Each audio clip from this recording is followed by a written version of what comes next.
ಮನಸ್ಸೊಳಗೆ ಏನು ಬರ್ತದೆ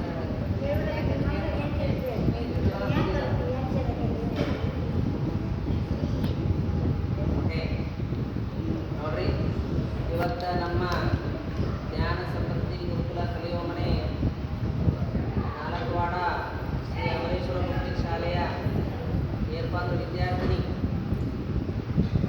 ಪವಿತ್ರ ಮಂಜುನಾಥ್, ಅಡ್ರೆಸ್ಸಿನ ದೇವಾಡಿಗಾಗಿರ್ತದು ಮತ್ತು ದೇವಾಡಿಗೆ ಸರಿ ಮಾಡಿದರು.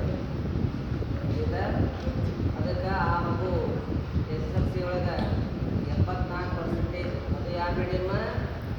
English medium. ಕನ್ನಡ ಮೀಡಿಯಮ್ ಅಲ್ಲ, ಇಂಗ್ಲೀಷ್ ಮೀಡಿಯಮ್ ಒಳಗೆ ಮಂದಾನ ಕಾಲದೊಳಗೆ ಈಗಿ ನಮ್ಮ ಹತ್ರ ಬಂದಾಗ ಈಗಿನ ಜ್ಞಾಪಕ ಶಕ್ತಿ ಕಡಿಮೆ ಇತ್ತು. ಆಯ್ತಾ? ಇವ್ರ ತಂಗಿ ಅದಾಳ, ಎಲ್ಲದ ಬಾಯ್, ಈಗಿ ಜ್ಞಾಪಕ ಶಕ್ತಿ ಸ್ಲೋ. ಈಗಿ ಹೆಸರು ಪೂರ್ಣಿಮಾ, ಆಯ್ತಾ? ಈಗಿ ಹೆಸರು ಪವಿತ್ರ. ಈಗಿ ಭಾಳ ಒಳ್ಳೆ ಸ್ವಭಾವ ಗುಣ ನೋಡಿದೆ, ಭಾಳ ತಾಯಿ ಹೃದಯ ಐತಿ.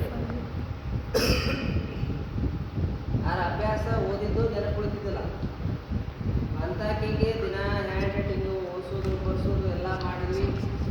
ಆಮೇಲೆ ಆಕಿ ಈ ವರ್ಷ SSLC ಒಳಗೆ ಇಲ್ಲಿ ನಮ್ಮ ನಾಗರಬೆಟ್ಟದ ಸ್ಮಾರ್ಟ್ ಸರ್ ಶಾಲೆ ಒಳಗೆ ಅಡ್ಮಿಷನ್ ಹೇಳಿ ಮಾಡಿಸಿದ್ವಿ. ಈ ಥರ ಆಕಿ 84% ಇಂಗ್ಲೀಷ್ ಮೀಡಿಯಮ್ ಮಾಡಿದಳ. ಅದಕ್ಕೆ ನಮ್ಮ ಶಾಲೆ ಪರವಾಗಿ ಆ ಮಗುವಿಗೆ ಚಪ್ಪಾಳೆ ಮೂಲಕ ಅಭಿನಂದನೆ.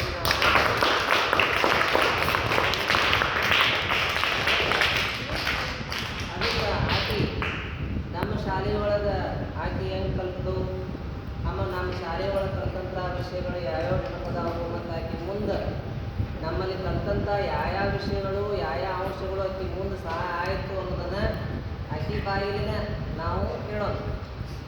ಹೇಳೋ ಮುಂದೆ ಬಾಪ.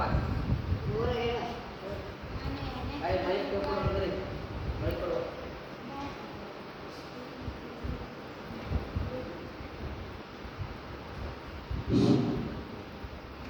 ನನ್ನ ಹೆಸರು ಪವಿತ್ರ. ನಾನು 2ನೇ ತರಗತಿಯಿಂದ ಇಲ್ಲೇ ಕಲಿತಿದ್ದೀನಿ ಮತ್ತು ನನಗೆ ಜ್ಞಾಪಕ ಶಕ್ತಿ ಕಡಿಮೆ ಇತ್ತು ಮತ್ತು ಗುರುಮಾತಾಜಿ ಬರೀ ದಿನ ಹ್ಯಾಂಡ್ ರೈಟಿಂಗ್ ನೀಟ್ ಆಗಬೇಕಂತ ಹೇಳ್ತಿದ್ರು. ಮತ್ತು ಅವರೆಲ್ಲ ಕಲಿಸಿದ ಲೆಕ್ಕಗಳನ್ನು ನನಗೆ ಈ 10th ಉಪಯೋಗವಾಗಿವೆ. ಮುಂಬರುವ ದಿನದಲ್ಲಿ ಉಪಯೋಗ ಆಗ್ತೈತಿ ಅಂತ ಸರ್ ಹೇಳಿದ್ದಾರೆ. ಅದೇ ರೀತಿಯಾಗಿ ಉಪಯೋಗ ಆಗಬೇಕಂತ ಅಷ್ಟೇ ಮಾತುಗಳನ್ನು ಮುಗಿಸ್ತೀನಿ. ಅವ್ರ ತಂಗಿ ಪೂರ್ಣಿಮಾ, ಈ ಕಡೆ ಬಾ. ನಿನಗೆ ನಾವು ಕಲಿಸಿದ್ದು ಹೆಂಗೆ ಅನಿಸಿತ್ತು? ಅಭ್ಯಾಸ ಹೇಳುವಾಗ ಹೆಂಗೆ ಅನಿಸಿತ್ತು? ಈಗ ಹೆಂಗೆ ಅನಿಸ್ತದ? ಇವ್ರಿಗೆ ಏನು ಹೇಳ್ತೀವಿ? ನನ್ನ ಹೆಸರು ಪೂರ್ಣಿಮಾ. ನಾನು ಚಿಕ್ಕವಳಿದ್ದಾಗೂ ಇಲ್ಲೇ ಕಲಿತಿದ್ದೆ. 4ನೇ ಕ್ಲಾಸ್ವರೆಗೂ ಇಲ್ಲೇ ಕಲಿತೆ. ಸರ್ ಕಲಿಸಿದ ಎಲ್ಲ ಲೆಕ್ಕಗಳನ್ನು ನನಗೆ ಈಗ ಭಾಳ ಅವಶ್ಯಕತೆಯಾಗಿದೆ. ಇನ್ನೂ ಅವರು ಕಲಿಸಿದ ಲೆಕ್ಕವು ಇನ್ನೂ ನಮಗೆ ಬರುತ್ತದೆ. ಅವ್ರು ಹೇಳ್ಕೊಡೋದೆಲ್ಲ ಕ್ಲಾಸಲ್ಲಿ ಎಲ್ಲ ನೆನಪಾಗ್ತದೆ. ನೋಡಿ, ನಾವು ಈ ಅಂಗಡಿಗೆಲ್ಲ 3 ಬಿದ್ರೆ ಮಂಗಳೂರೊಳಗೆ ಆಕಿ ಕಲಿತಾಳ.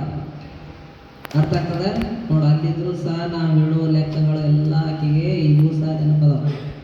ಯಾಕೆ ನಾವು ಟೆಕ್ನಿಕ್ ಮೇಲೆ ಕಲಿಸ್ತೀವಿ, ಟೆಕ್ನಿಕ್ ಮೇಲೆ ನೆನಪಿಡಂಗೆ ಕಲಿಸ್ತೀವಿ ನಾವು. ಸುಮ್ಮನೆ ಒಂದು ಹಾಡೆ ಹರಿದು ಹೋಗ್ಬಿಟ್ರೆ ಅದು ಹೋಗ್ಬಿಡುತ್ತೆ. ಆ ತಲೆ ಮನಸ್ಸು ಅನ್ನೋದಲ್ಲ. ಎಲ್ಲ ನಿಮ್ಮ ಪುಸ್ತಕ ಅನ್ನೋದು ಅದು ಮಸ್ತಕ ಅನ್ನೋದು ಪುಸ್ತಕ ಆಗ್ಬೇಕು ತಮ್ಮ. ಪುಸ್ತಕ 4ನೇದು ಪುಸ್ತಕ ಹುಡುಕ್ಯಾಡಿ ಸಿಗ್ತಾವನ ಹರಿದು ಹೋಗ್ಬಿಟ್ಟಾವ. ಆ ತಲೆ ಅನ್ನೋದು ಅದ ತಲೆ ಐತಿಲ್ಲ, ಇದಕ್ಕೆ ಮಸ್ತಕ ಅಂತಾನ. ಮಸ್ತಕದೊಳಗನ್ನೋಂಥ ಮಸ್ತಕವೇ ಪುಸ್ತಕ ಆಗ್ಬೇಕು. ನಾ ಎಂದರ ನಿಮ್ಗೆ ಯಾವ್ದಾರ ಬುಕ್ಕ ನೋಡು ಹೇಳೋದು ನೋಡ್ರಿ ನೀವು. ಯಾಕೆ ನನ್ನ ಮಸ್ತಕವೇ ನನ್ನ ಪುಸ್ತಕ. 1000 ಪುಸ್ತಕಗಳನ್ನ ಹಿಂಗೆ ಬರೀತೀನಿ. ಯಾಕೆ ನನ್ನ ತಲೆಯಾಗ ಪ್ರಿಂಟ್ ಅದಾವು. ಅಕಸ್ಮಾತ್ ಅವು ನನ್ನ ಯಾವ್ದಾರ ಒಂದು ಪುಸ್ತಕನಾಗ ಬರೆದಿಟ್ಟಿದ್ದಂದ್ರೆ ಅವು ಕಳೆದ್ರೆ ದುಃಖ ಆಗ್ತದೆ. ಯಾಕೆ ನನ್ನ ತಲೆ ಒಳಗೆ ಎಲ್ಲ ಪ್ರಿಂಟ್ ಅದ. ಎಂಥ ಒಂದು 1000 ಲಕ್ಷ ಪ್ರತಿಯೊಂದು ನಾವೇನು ಮಾಡ್ಬೋದು ಪ್ರಿಂಟ್ ಆಗ್ತದೆ. ಅದಕ್ಕೆ ನೀವು ಸಹ ಈ ಮಕ್ಕಳ ಹಾಗೆ ಏನಪ್ಪ ಅವರೇನು ದೊಡ್ಡ ಶ್ರೀಮಂತರ ಮಕ್ಕಳಲ್ಲ, ನಮ್ಮಲ್ಲಿ ಬರುವಂಥೆಲ್ಲರೂ ಬಡ ಮಕ್ಕಳು, ಮಧ್ಯಮ ವರ್ಗದ ಮಕ್ಕಳು ಇದೆ. ಅಂಥ ಮಕ್ಕಳೇ ಅನೇಕ ಸಾಧನೆಗಳನ್ನು ಮಾಡಿದ್ದಾರೆ. ಹಾಗೆ ನೀವು ಸಹ ನಮ್ಮಲ್ಲಿ ಬರುವಂಥವರು ಏನಪ್ಪ, ನೀವು ಶ್ರೀಮಂತರ ಮಕ್ಕಳು ಇರ್ಬೋದು, ಮಧ್ಯಮ ವರ್ಗದ ಮಕ್ಕಳು, ಬಡವ್ರ ಮಕ್ಕಳು ಇರ್ಬೋದು. ಆದರೆ ಜ್ಞಾನದಲ್ಲಿ ಮಾತ್ರ ನೀವೆಲ್ಲರೂ ಶ್ರೀಮಂತರಾಗಬೇಕು ಅನ್ನುವಂಥ ಒಂದೇ ನಮ್ಮ ಗುರುಕುಲದ ಒಂದು ತಂದೆ ತಾಯಿ ಗುರು ಹಿರಿಯರ ಆಶೀರ್ವಾದ. ಏನು ಒಂದು ನಾವು